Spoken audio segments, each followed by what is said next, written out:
जो जो जो काऊ बेल्ट जिससे कहा जाता है उसको इस तरह से सदन में उल्लेखित करना। किस क्षेत्र की आप बात कर रहे हैं? हरियाणा में हम हरियाणा में जीते, हमने कर्नाटक में समर्थन प्राप्त किया है, और ये ठीक है कि केरल में और तमिलनाडु में हम उतने शक्तिशाली नहीं है, मगर हमारा संगठन है।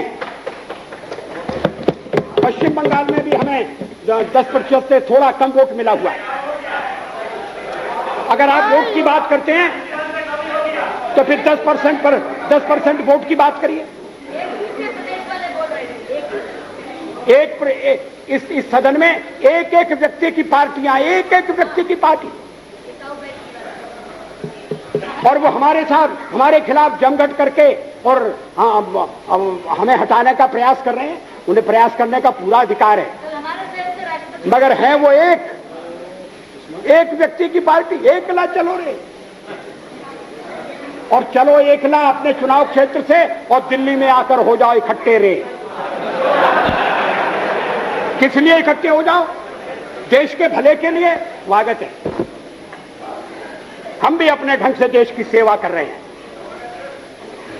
और अगर हम देशभक्त न होते और अगर हम निस्वार्थ भाव से राजनीति में अपना स्थान बनाने का प्रयास न करते, और हमारे इन प्रयासों के पीछे 40 साल की साधना है। ये कोई आकस्मिक जनादेश नहीं है, कोई चमत्कार नहीं हुआ है। हमने मेहनत की, हम लोगों में गए, हमने संघर्ष किया है। पार्टी 365 दिन चलने वाली पार्टी है। ये कोई चुनाव में कुकुर मुक्के की तरह से खड़ी होने वाली पार्टी नहीं है। और आज हमें अकारण कटघरे में खड़ा किया जा रहा है, क्योंकि हम थोड़ी ज्यादा सीटें नहीं ले सके। हम मानते हैं हमारी कमजोरी है, हमें बहुमत मिलना चाहिए। राष्ट्रपति ने हमें अवसर दिया, हमने उसका लाभ उठाने की कोशिश की है, हमें सफलता नहीं मिली, वो अलग बात है। लेकिन हम फिर भी सदन में सबसे बड़े विरोधी दल के रूप में बैठेंगे, और आपको हमारा सहयोग लेकर सदन चलाना पड़ेगा, इस बात को मत भूलिए। मगर सदन चलाने में और ठीक तरह से चलाने में हम आपको पूरा सहयोग देंगे, ये आपको आश्वासन देना चाहते हैं। मगर सरकार आप कैसी बनाएंगे, वो सरकार किस कार्यक्रम पर बनेगी, वो सरकार कैसी चलेगी, मैं नहीं जानता। लेकिन जहां तक दलितों का सवाल है, शेड्यूल कास्ट के टोटल मेंबर्स हैं 77, और उनमें से 29 मेंबर्स बीजेपी के चुने गए।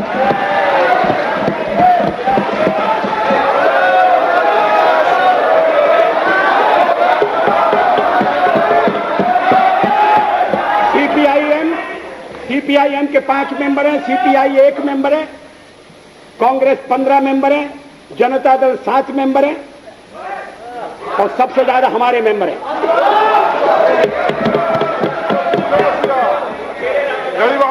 और एसटीसी में भी, शेड्यूल ट्राइब्स में भी total number of seat is 41, BJP 11। हमारा जनाधार नहीं है, हमें लोगों का व्यापक समर्थन प्राप्त नहीं है। अगर आप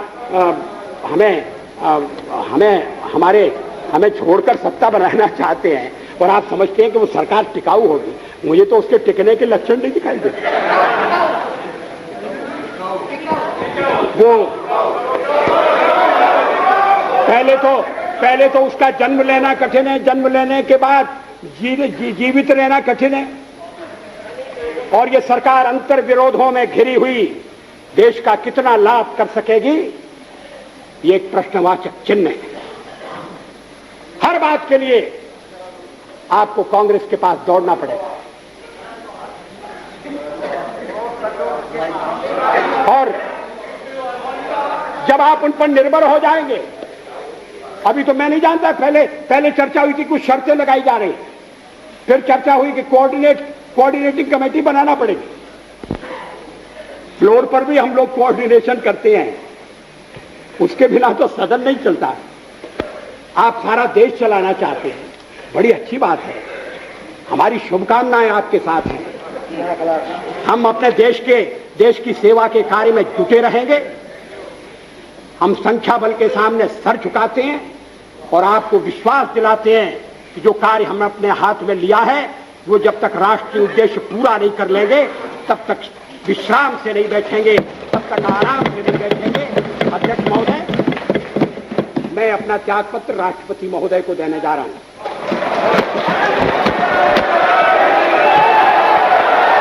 अभी तो मैं पढ़कर दंग रह गया जब मैंने श्रीमती सोनिया जी का भाषण पढ़ा।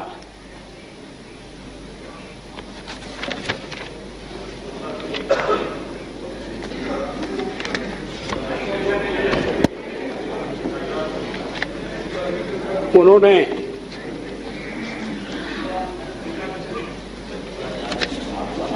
सारे शब्द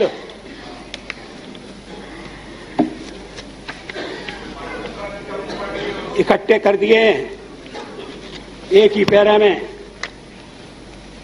the BJP led government has shown itself to be incompetent, insensitive, irresponsible and brazenly corrupt.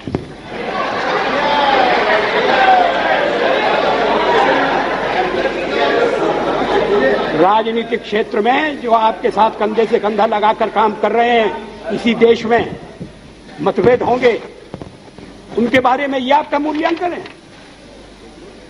मतभेदों को प्रकट करने का यह तरीका है? ऐसा लगता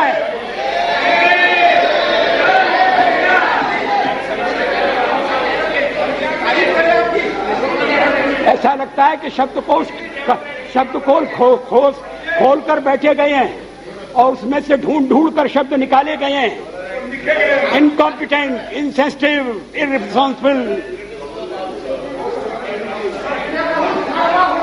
लेकिन ये शब्दों का खेल नहीं है। It is a government that has betrayed the mandate of the people. हम यहाँ लोगों से चुन के आए हैं और जब तक लोग चाहेंगे हम रहेंगे। आपका मैंडेट कौन होता है हमारा फैसला तय करने वाला? It is a government that has betrayed the mandate. किसने आपको जज बनाया है? आप यहां तो शक्ति परीक्षण के लिए तैयार नहीं है।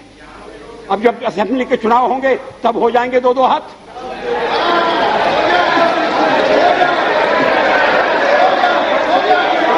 लेकिन ये क्या है?